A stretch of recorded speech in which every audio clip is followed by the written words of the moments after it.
नमस्कार दोस्तों, हनुमान जी को सिंदूर चढ़ाने के लिए मंगलवार और शनिवार के दिन को बहुत ही खास और शुभ माना गया है। दोस्तों, इन दोनों ही दिनों पर सिंदूर चढ़ाने से हनुमान जी विशेष रूप से प्रसन्न होते हैं और अपने भक्तों की सभी मनोकामनाएं पूरी करते हैं। दोस्तों, वीडियो को अंत तक देखिए क्योंकि यह वीडियो आज आपके लिए बहुत ही खास होने वाली है। दोस्तों, हमारे चैनल पे अगर नए हैं तो सब्सक्राइब कर लीजिए, बेल आइकन को दबाइए ताकि आने वाली हमारी हर एक वीडियो आप तक पहुंच सके। कमेंट में जय बजरंगबली जरूर लिखना और देखना बजरंगबली का चमत्कार। कुछ ना कुछ आपको खुशखबरी जरूर मिलेगी 24 घंटे के भीतर। चलिए दोस्तों, वीडियो शुरू करते हैं।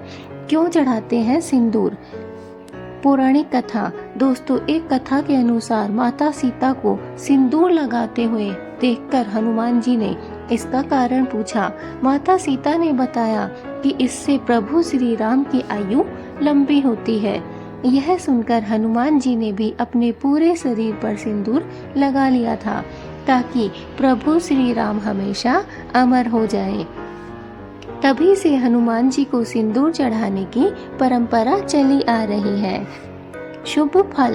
दोस्तों, मान्यता है कि हनुमान जी को सिंदूर चढ़ाने से जीवन में सुख समृद्धि आती है, सभी कष्ट दूर हो जाते हैं और बल, विद्या, बुद्धि और विवेक की हमें प्राप्ति होती है और भय व शत्रुओं पर भी हमें विजय प्राप्त होती है।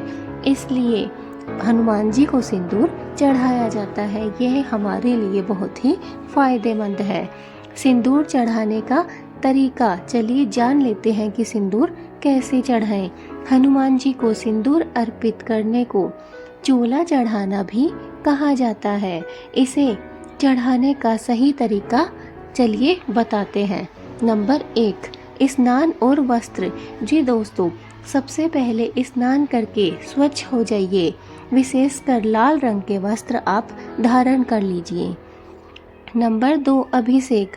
हनुमान जी की प्रतिमा का गंगा जल से अभिषेक कीजिए। नंबर 3, सिंदूर और तेल। एक कटोरी में चमेली का तेल ले और उसमें सिंदूर मिलाकर एक घोल बना लीजिए। नंबर 4, चूल्हा चढ़ाना। इस घोल को सबसे पहले हनुमान जी के चरणों में लगाएं और फिर पूरी प्रतिमा पर ऊपर से नीचे तक चूल्हा चढ़ाएं। कुछ लोग देसी घी में सिंदूर मिलाकर भी लगाते हैं। यह उपाय बहुत ही फायदेमंद हो सकता है। नंबर 5, अन्य अर्पित वस्तुएं। चूल्हा चढ़ाने के बाद हनुमान जी को चांदी का वर्क, जनेऊ और वस्त्र भी अर्पित कर सकते हैं। नंबर 6, भोग और आरती।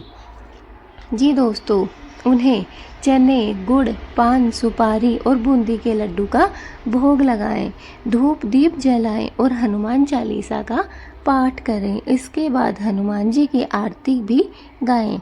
माथे पर सिंदूर। पूजा के अंत में हनुमान जी के चरणों में थोड़ा सा सिंदूर लेकर अपने माथे पर तिलक लगाएं। यह बहुत ही शुभ माना जाता है और इससे हमारे घर में सकारात्मकता आती है। हमारी सोच में चाहे कितनी भी नेगेटिविटी हो, वो हमारी सकारात्मक हो जाती है और हमारी जो बुद्धि है वो भी तीव्र होती है हनुमान जी के चरणों से लिए हुए सिंदूर को अपने माथे पर लगाने से। नंबर 8, मंत्र जाप। सिंदूर चढ़ाते समय आप इस मंत्र का भी जाप कर सकते हैं। ओम हनु हनु हनुमन्ते नमः।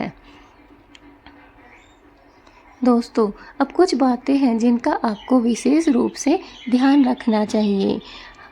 पुरुष हनुमान जी को सिंदूर अर्पित कर सकते हैं, लेकिन लेपन भी कर सकते हैं,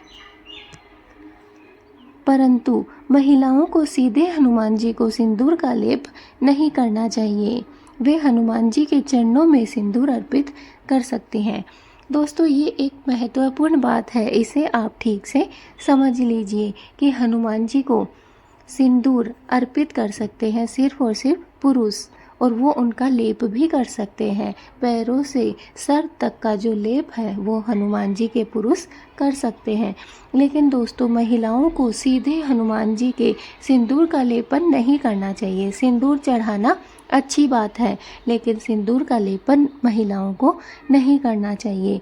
वे हनुमान जी के चरणों में सिंदूर को अर्पित कर सकती हैं।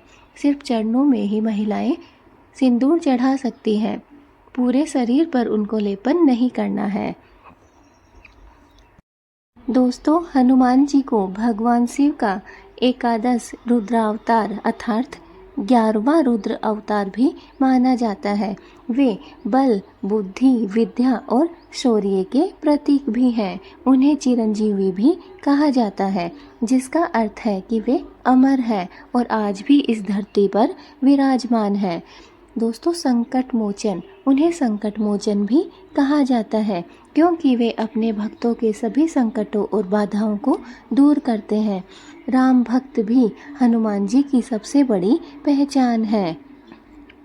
वो उनकी श्री राम के प्रति अटूट भक्ति के कारण है। वे भगवान राम के परम सेवक और भक्त हैं। अष्ट सिद्धि 9 निधि के दाता। दोस्तों, माना जाता है कि हनुमान जी को माता सीता से अष्ट सिद्धियाँ अर्थात 8 अलौकिक शक्तियाँ और 9 निधियाँ 9 प्रकार के धन प्राप्त करने का वरदान मिला है। इसलिए वे अपने भक्तों को ये सिद्धियाँ और निधियाँ भी प्रदान कर सकते हैं। हनुमान चालीसा का पाठ। हनुमान चालीसा का पाठ करना हनुमान जी की पूजा का एक विशेष ही महत्वपूर्ण अंग है। यह गोस्वामी तुलसीदास जी द्वारा रचित 40 चौपाइयों का एक स्तुति पाठ है। दोस्तों, हनुमान चालीसा का नियमित पाठ करने से भय, रोग, बाधाएं और नकारात्मक ऊर्जा दूर हो जाती है। यह मानसिक शांति और आत्मविश्वास भी प्रदान करता है।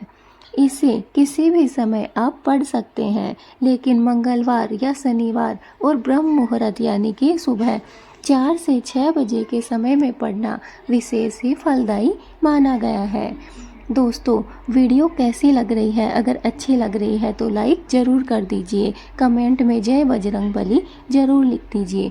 दोस्तों, हनुमान जी को क्या क्या पसंद है? बूंदी के लड्डू हनुमान जी को सबसे प्रिय है। गुड़ और चना भी हनुमान जी को प्रसाद के रूप में चढ़ाया जाता है। केला भी हनुमान जी को चढ़ा सकते हैं। पान, विशेषकर मीठा पान भी उन्हें प्रसन्नता प्रदान करता है। तुलसी दल, हनुमान जी श्री राम भक्त हैं, इसलिए उन्हें तुलसी दल अर्पित करने से विशेष और शीघ्र ही प्रसन्नता प्राप्त होती है। दोस्तों, हनुमान जी की पूजा में शारीरिक और मानसिक पवित्रता का विशेष ध्यान रखना चाहिए। हनुमान जी स्वयं ब्रह्मचारी हैं, इसलिए उनकी पूजा करते समय ब्रह्मचर्य का पालन करना भी शुभ माना जाता है। दोस्तों, जैसा कि मैंने आपको पहले बताया कि स्त्रियों को हनुमान जी की प्रतिमा के सीधे स्पर्श या लेपन नहीं करना चाहिए। वे चरणों में सिंदूर या पुष्प भी अर्पित कर सकती हैं, लेकिन सीधे हनुमान जी के सिंदूर या फिर पुष्प नहीं चढ़ाना चाहिए। पुरुष सीधे भी चढ़ा सकते हैं और पूरे शरीर पर भी लेपन कर सकते हैं। तो दोस्तों, कैसी लगी आपको यह वीडियो? कमेंट में ज़रूर बताइएगा। अगर हनुमान जी की से संबंधित कोई भी आपके मन में सवाल हो, प्रश्न हो, तो आप हमसे पूछ सकते हैं। कमेंट कीजिएगा, हमें बहुत अच्छा लगेगा। जय बजरंगबली।